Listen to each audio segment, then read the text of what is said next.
Hey guys, how's it going? Oh man, so back to reality after, you know, all the journal sales and stuff. But while that was going on, I've kind of been tinkering around with these law books that I picked up from a neighbor. She gave me a huge box full of these books, and pretty excited to get going on them. So I pulled out 8 that had covers that were all the same size. I've started on 3 of them, and then I've got 5 here that I thought it would be fun to kind of take you guys along on my little journey. So the spines on these were incredibly brittle, leather spines.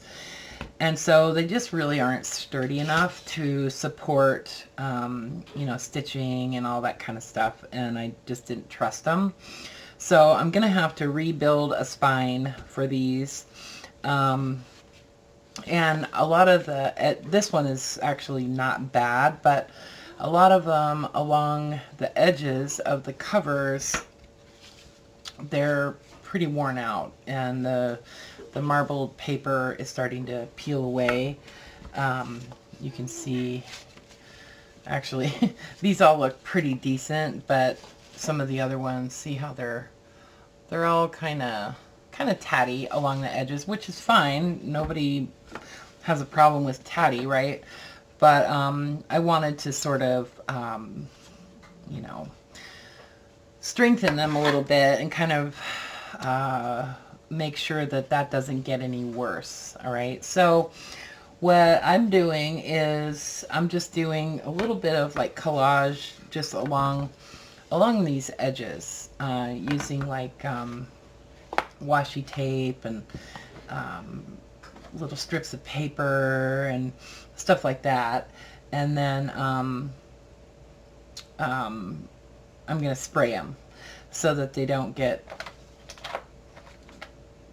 so that it kind of preserves them, if you know what I mean. So I thought we could just do a little bit of a kind of a, I don't know if I want to call this a tutorial, but it's sort of like a play along, and this will probably wind up being like a series. So let's do one of these covers, and just to show you kind of what I've got in my little basket here. I've got some, this is just gauze bandage. This is new. I bought this at Rite Aid, and then this is an old one. This is like a vintage box of bandage that I've had for a long time. And then this is some paper tape, just some paper medical tape. And then that's not supposed to be in there. Some book repair tape. This tape is extremely strong. I need a new roll of this because this is almost gone. And then this is actually just page repair tape. It's super thin tape. It's on a backing, so that works really well. And then some masking tape, and then just a few different little washi tapes. I've got this paper. This is like dressmaker's paper. It's just like a big roll of it. And it's got like numbers and stuff on it. So it's pretty fun to play with. I don't use it as much as I should. And then I just have a little collection of little bits of paper from ledgers, and some of the copy papers that I bought from Louise, those books of, they're kind of like handwritten copies of documents and whatnot. Anyway, so let me just set one of these aside, and we'll just do one of these, and I'll show you what I mean when I say I'm just doing the edges. So just using a glue stick, I'm just going to go around Actually, it works a little bit better to go ahead and apply the glue onto the paper. I found that out earlier.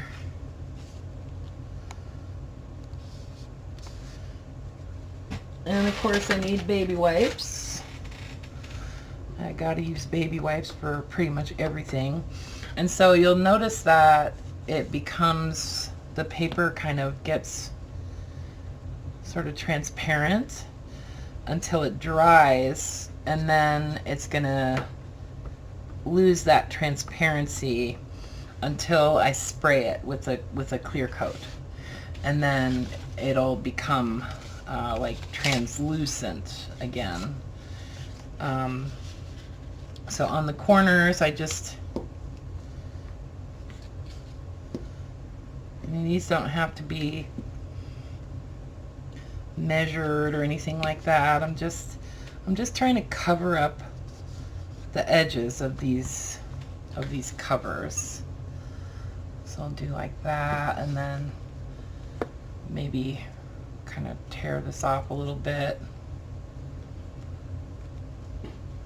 sort of squish that down, just, you know,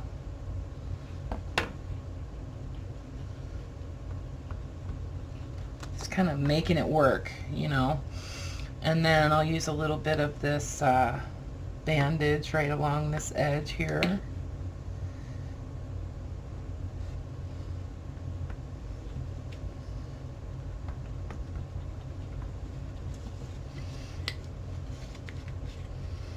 And it's kind of time consuming, you know, doing this, but I really like the way it looks, and it just gives me peace of mind that, you know, my book's not going to be shedding little pieces of itself as time goes by, you know.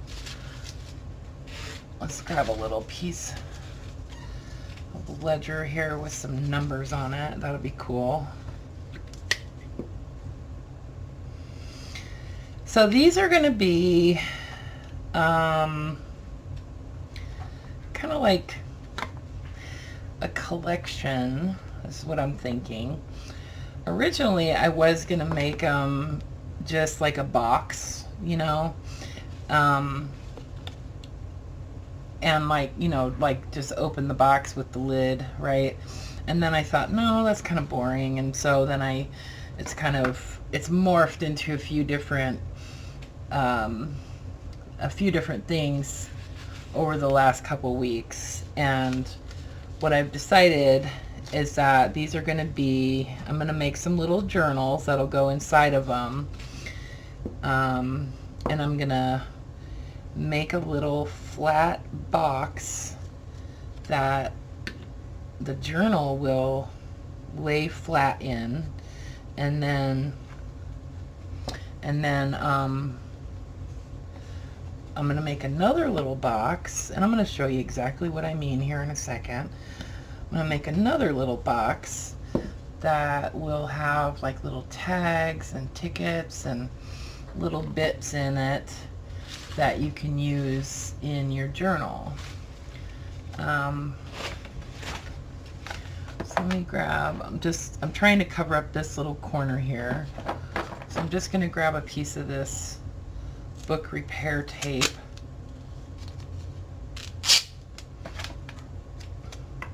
and you don't need to even use glue with this stuff because it's so sticky and so sturdy. Okay, so I've basically just covered up the edge of this cover, and you know, because I don't want to cover up all of this beautiful marbling, I'm trying to preserve at least some of that, right? And then I bought some crackle paste, and I bought this a few months ago, and I just haven't really had any inspiration to use it, and so it's kind of gotten pushed back on the shelf, and I thought these would be perfect to just add a little bit of crackle paste onto the covers, just to add a little bit of texture and that kind of thing. So when you use crackle paste, this is made by Golden. There's other companies that make it too. I think Liquitex makes crackle paste. And it's not super cheap. I mean, this was like $18 for this 8-ounce jar.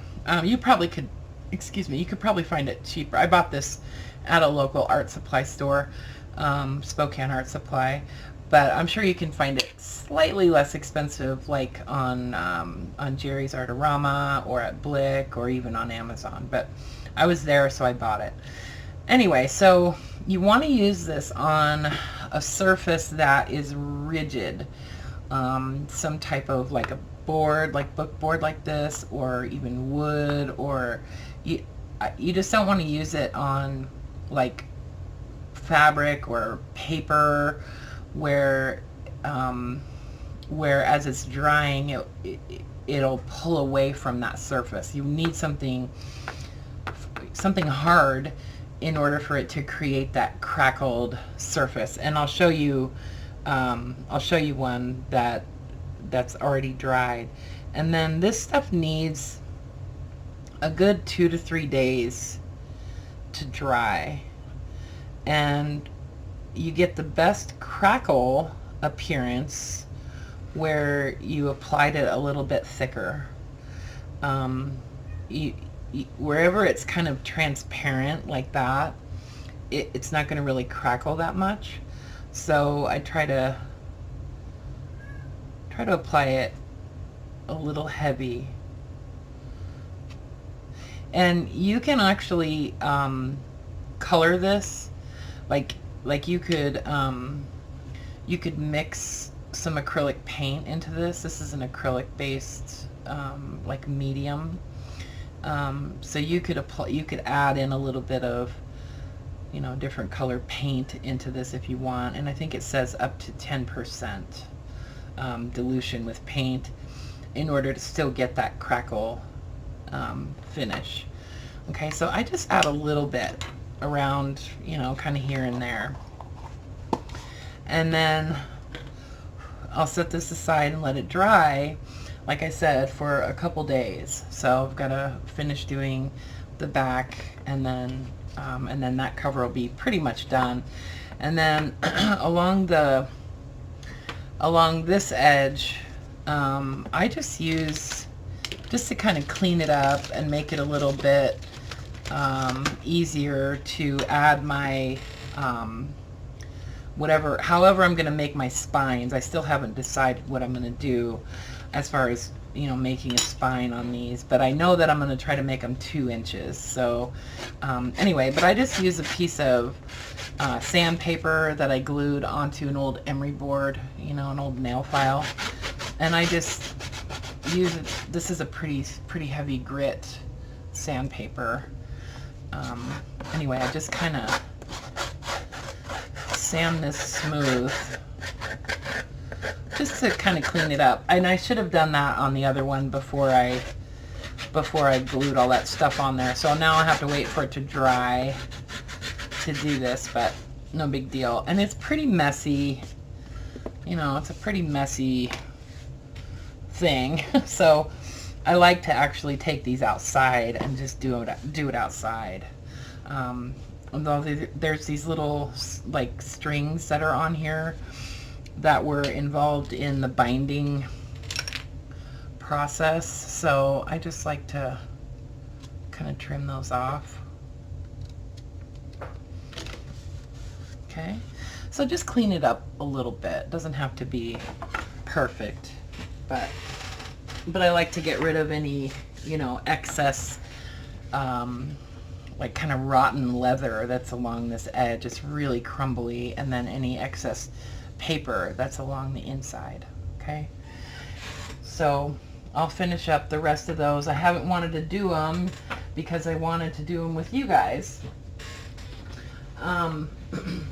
So there's that, and then let me show you kind of what the crackle paste looks like after it dries.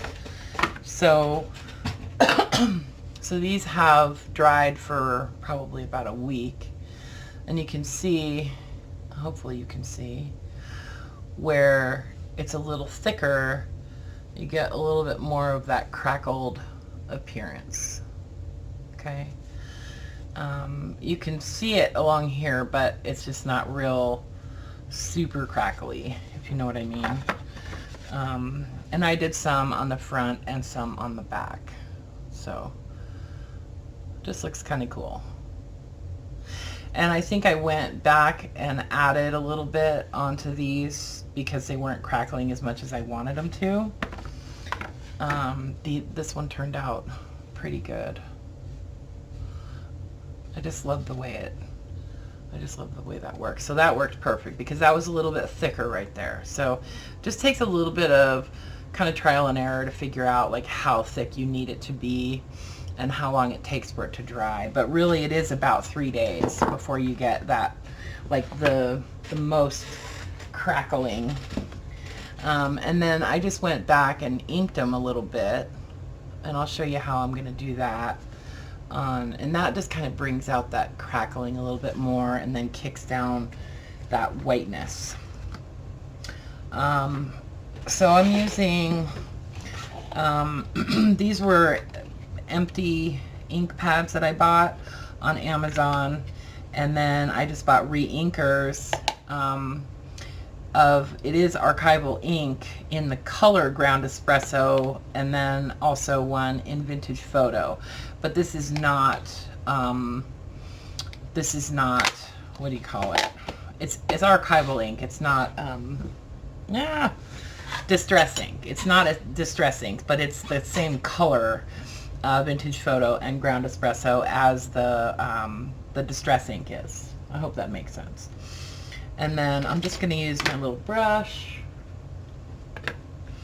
And I start with the lighter color first, so we'll go with the Vintage Photo first. Kind of rub it around. And then just kind of, I'm not doing it real heavy. I mean, you can do it as heavy as you want, but I'm trying to just kind of cover as much of that white to make it kind of grunge a little bit.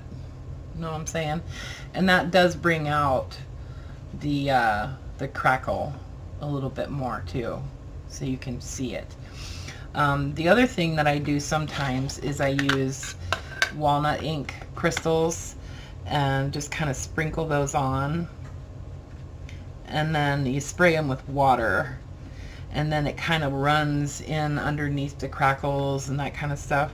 And it's really cool, but I didn't want to spray a bunch of water on these, so I decided to just go with using ink instead.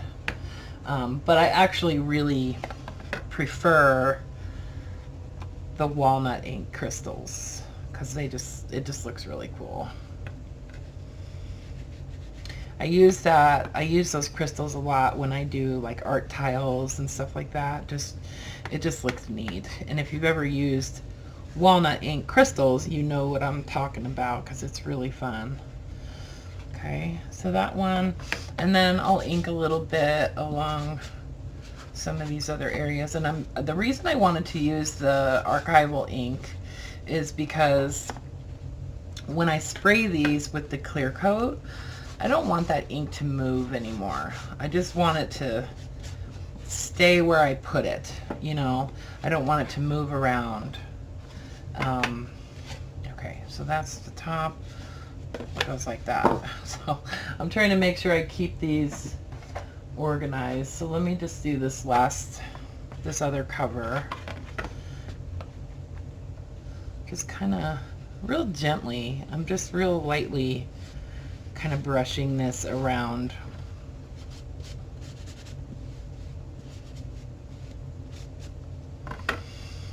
And I haven't made every decision about how I'm going to go about doing these, so, you know, things might change as time goes by, but, you know, you kind of have to engineer things as you go, right? When you're working on something like this where, you know, you don't have every move planned out. It's a process. So, and that's, I think, more fun. And, you know, trying to solve problems and figure out exactly what you're going to do, you know.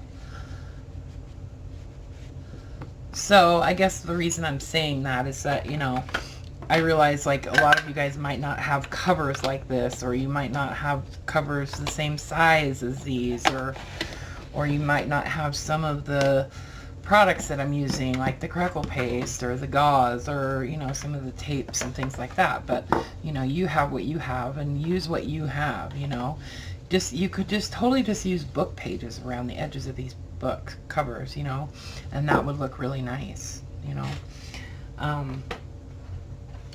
Anyway, so there's the covers, and then next step on these is I am going to go ahead and spray them with a clear coat, and I use the Krylon triple thick. It's a you know, spray, and it'll really seal the ink in. It'll help to seal the crackle paste so that it doesn't start chipping off later. It just like kind of locks everything down. And also what I really like about it is that when you spray with the clear coat, it will get under, it'll soak into this paper, and it'll kind of give it a little bit more transparency. Like I said before, it makes it more transparent, so you'll be able to see the marbling underneath this paper a little bit. Okay, you'll still see this writing, but it'll bring out the marbled paper texture from underneath that paper, you know. Okay, so that's that. I'm going to set these somewhere so I don't mess up my crackle paste.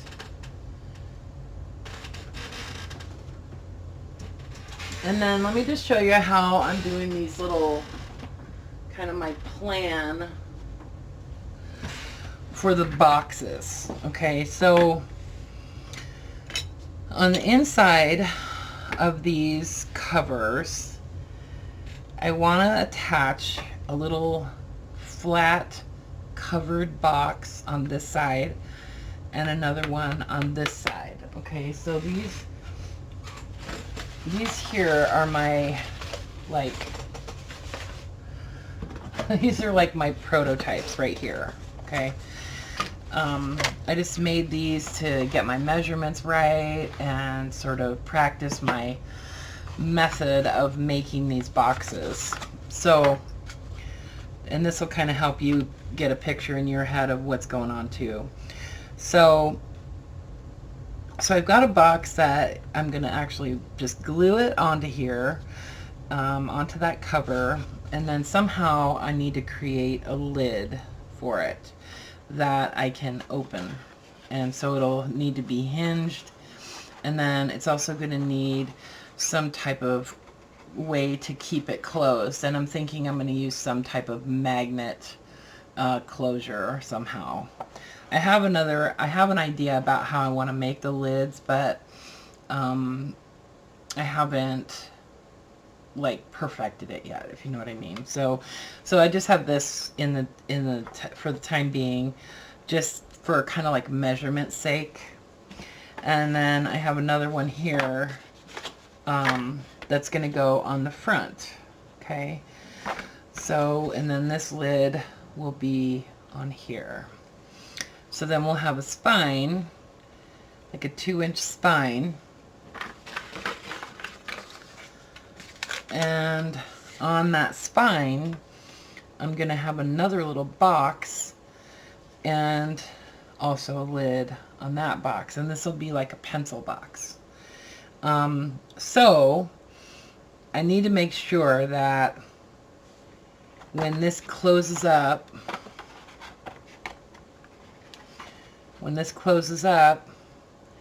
that there's enough room here, you know, to make room for this box. So that's why, you know, this flat box is kind of positioned out further, and I've got this like 1-inch gap here, because I want to make sure that I have enough space for the book to close up easily and not put pressure on this box. Okay, So this is my engineering situation. So all of my covers that I'm working with are the same size. So if you're going to try to do something like this, I can tell you, like, you could totally just make a book cover. Like, you don't have to use a repurposed book cover like I am. So if you're going to do that, these covers are 8.5 by 6. Okay. So it's a pretty standard book cover size. Like, you could totally find a book cover that's that size, and then just plan on making your own spine. Or if you find a book where the spine is in good shape, you want to have at least a 2-inch spine on your book to accommodate this little box. Okay, so this box is like 1 inch and 7/8 across at the bottom. Now I have these all measured out for this cover. What size to cut my boxes and that kind of thing, and where to do the score lines and stuff like that. So when I give you these measurements, just be aware that, you know, it is for this size cover. So if you're using a different size or making something a different size, then you're going to need to adjust your measurements, you know, accordingly. But I don't think that will be that difficult to do, as long as you kind of understand, like, the basic concept of how this is going to go together, you know. So to make the little box, what you want to do is you want to measure, you know, the length of your cover, the height of your book, and then I tried to allow about 1/4 of an inch around 3 sides. Okay, so top and bottom, and then this edge here. And so that means that it's about 8 inches. I need my box to be 8 inches high. Okay, and then for my sides, I wanted my sides to be about 3/4 of an inch. So I have to add 3/4 of an inch on each side. So that means I need to cut the height of this box 9.5 inches.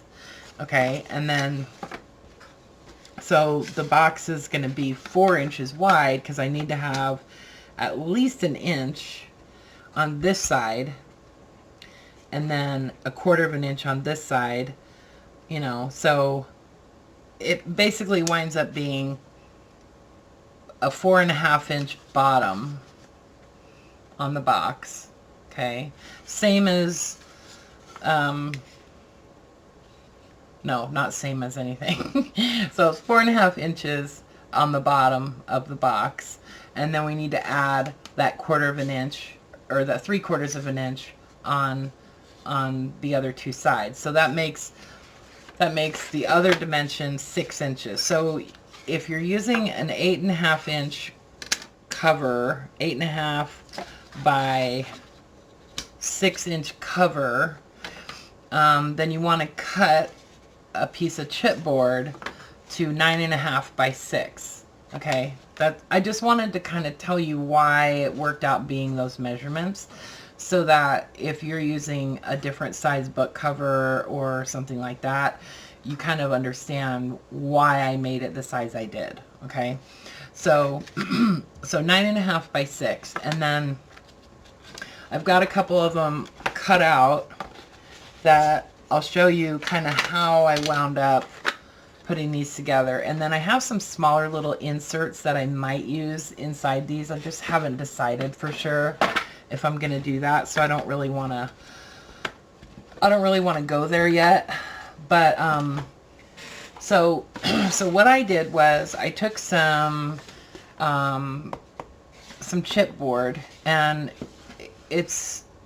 I don't know how to explain how thick it is, but It's a sort of heavier chipboard, okay? It's not,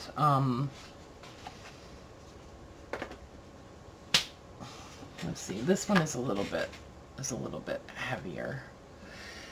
Some of these came from a different source, so you want to use a chipboard that, can you see how this one is a little bit thicker than this one? It's better to use chipboard that's a little bit thicker, okay? This one is a little bit thin, but it's going to work anyway. It's just the thicker chipboard is just more sturdy, you know? But but what I'm going to wind up doing to them kind of makes them sturdy anyway. It makes them, you know, pretty stable. Anyway, so cut out your chipboard.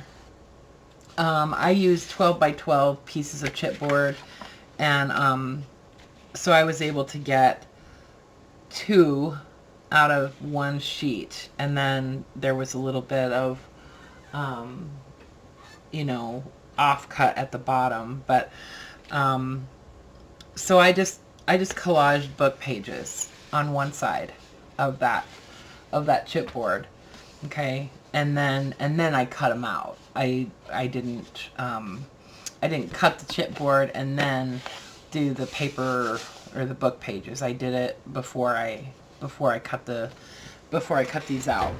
Okay, so this is the kind of tricky part of doing this, is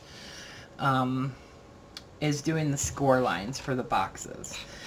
Now, if you're not like totally comfortable doing this, you could cut strips to make the edges of your boxes, but that's just going to mean that you're going to wind up having to attach all these little strips onto the base of your box. If you do it this way, then you don't have to attach the sides. They'll stay attached on one side of this paper, so you'll see what I mean. So I need to score this chipboard at 3/4 of an inch on all sides, on all 4 sides. So I'm using a rotary trimmer, and if you have one of these, or you probably need one. If you don't have one, you probably could just use an X-Acto knife and a ruler, and a metal ruler. But I'm using the roller cutter, rotary cutter. And so without applying too much pressure, what we're trying to do is just cut about halfway through this chipboard. We're not cutting all the way through because we're going to depend on this paper to hold our edges on. This paper that I glued on here. This is what's going to hold the edges on. Okay, I'll show you. You'll see what I mean in a second. It'll all come clear, and hopefully I don't cut all the way through. So I'm not applying very much pressure at all. I'm really just rolling the cutter, and you'll see you get a little bit of a score there. So that's actually not deep enough. I need to go a little bit deeper because I need that to be able to bend. I need that to be able to bend pretty easily. So that's actually pretty good.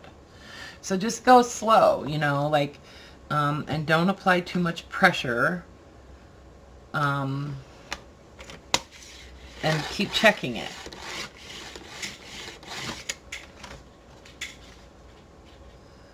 See, I wasn't deep enough. So it's got to go a little bit more.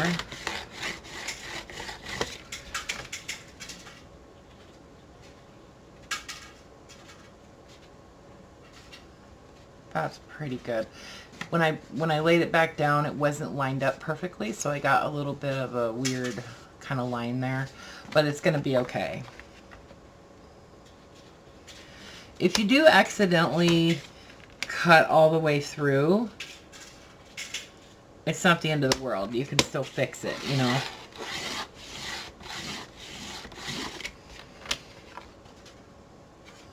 Okay, that's perfect.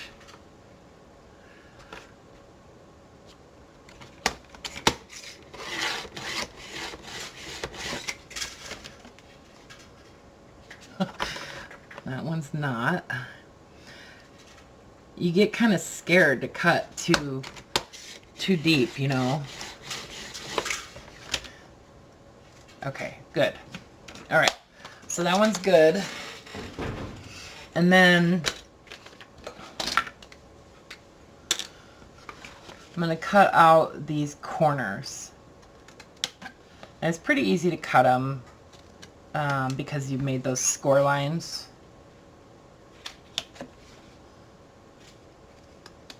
But I like to use a relatively heavy-duty pair of scissors because, you know, you are cutting through chipboard.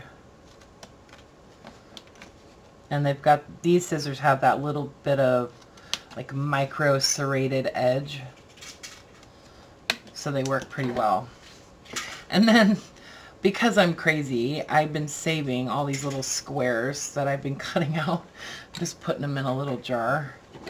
See, I've got my little jar full of squares, and I don't know what I'm going to do with them, but hey. Okay, and then these can bend up pretty easily.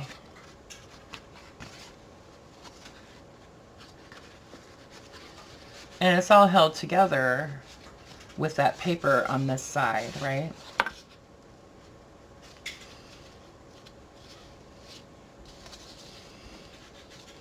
Okay, and I need to make sure that these fold in pretty good because I don't want them to like bow out.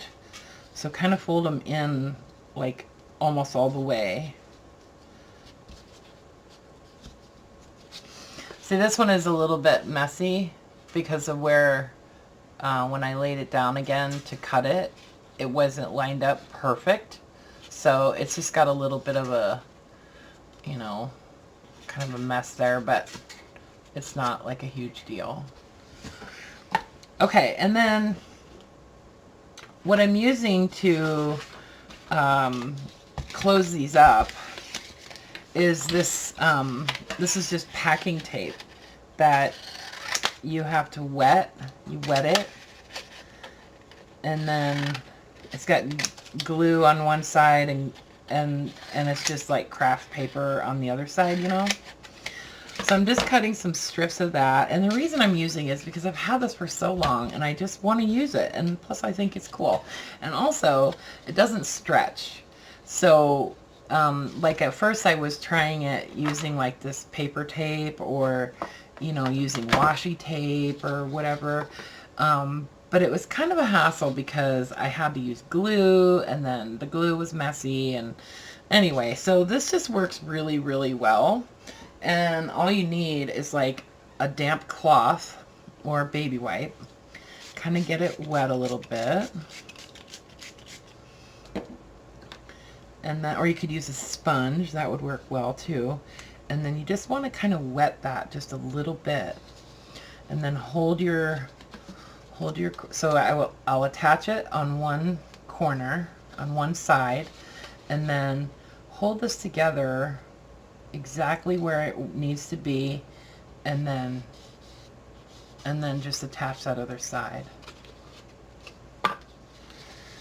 Kind of press it down just to be sure. Whoops. It usually works perfect.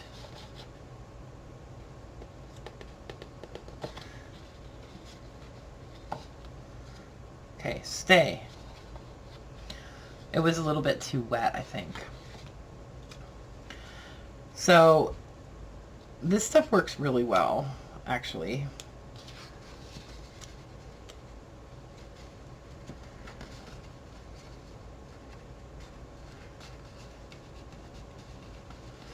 Make my corners really nice and square.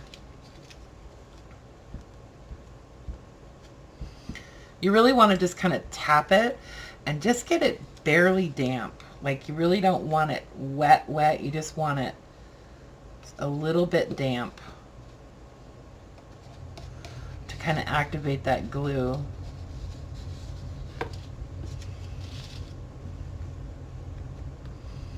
And instead of rubbing it, I'm just going to tap it.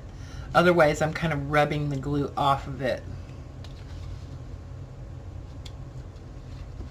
Know what I'm saying?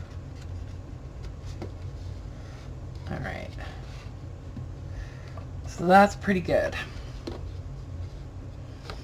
Okay, so now I've made my little box.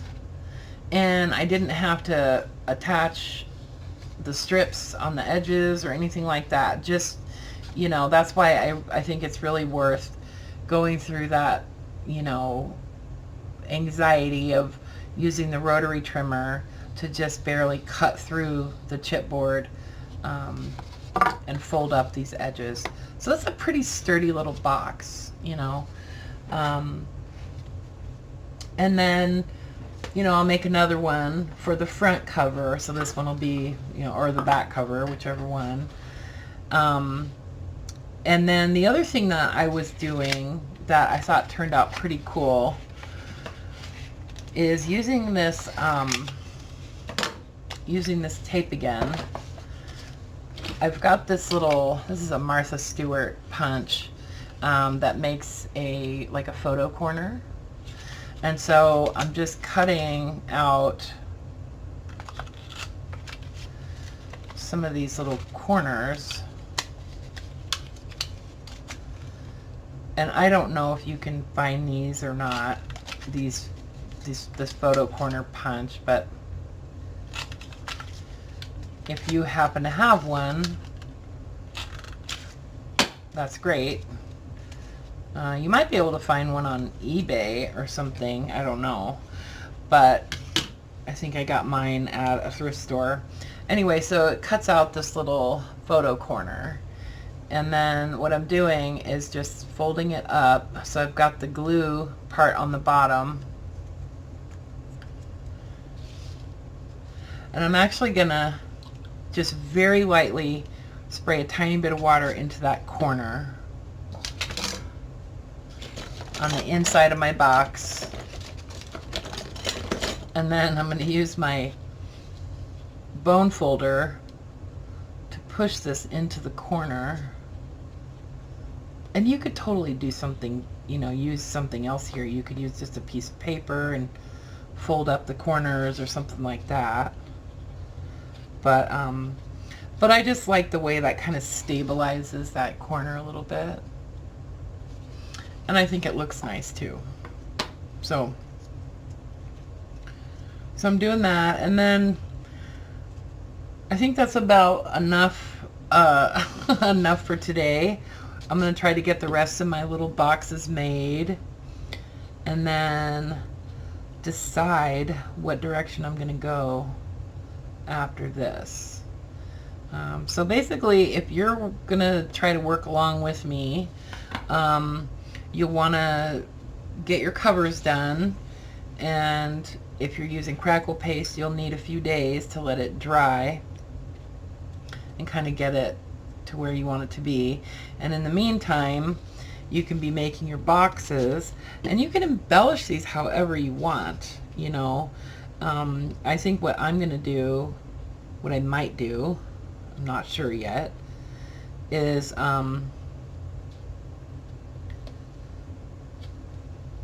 paint them, paint the outside of my boxes.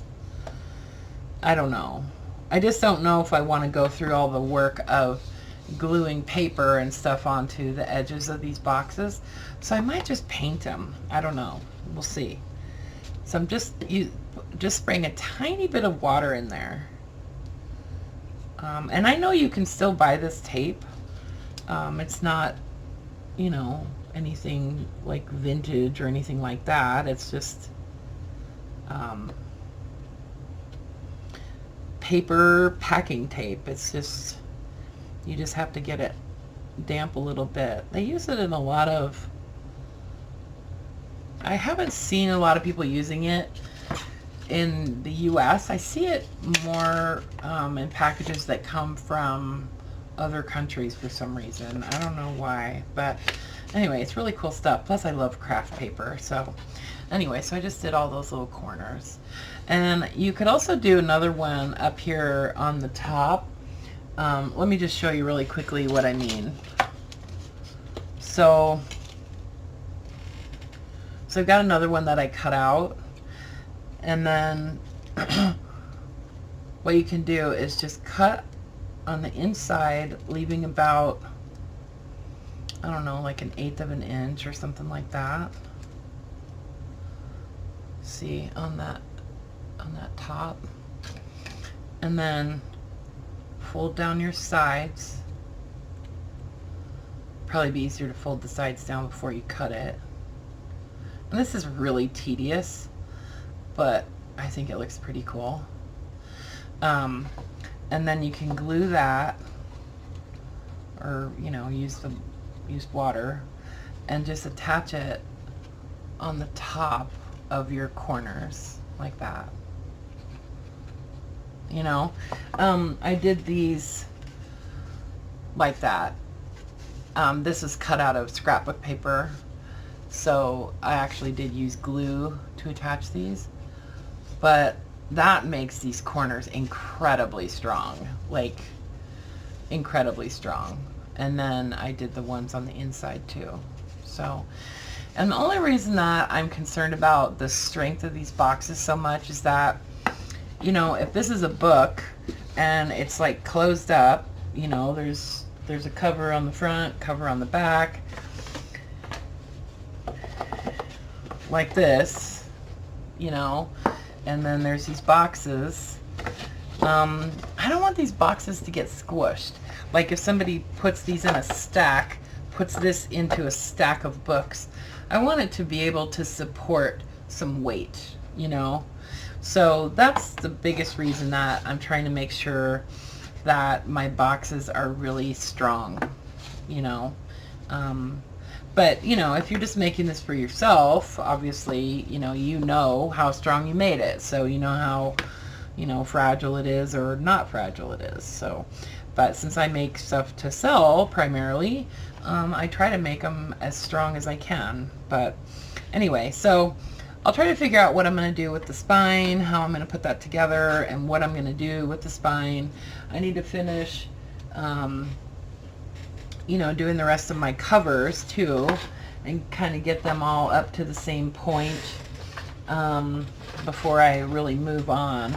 I've got all my boxes cut out and scored, and then I need to decide whether or not I'm going to do these little insert boxes. So these go inside that box, and to make like a little, kind of like a little divided box inside there. I don't know.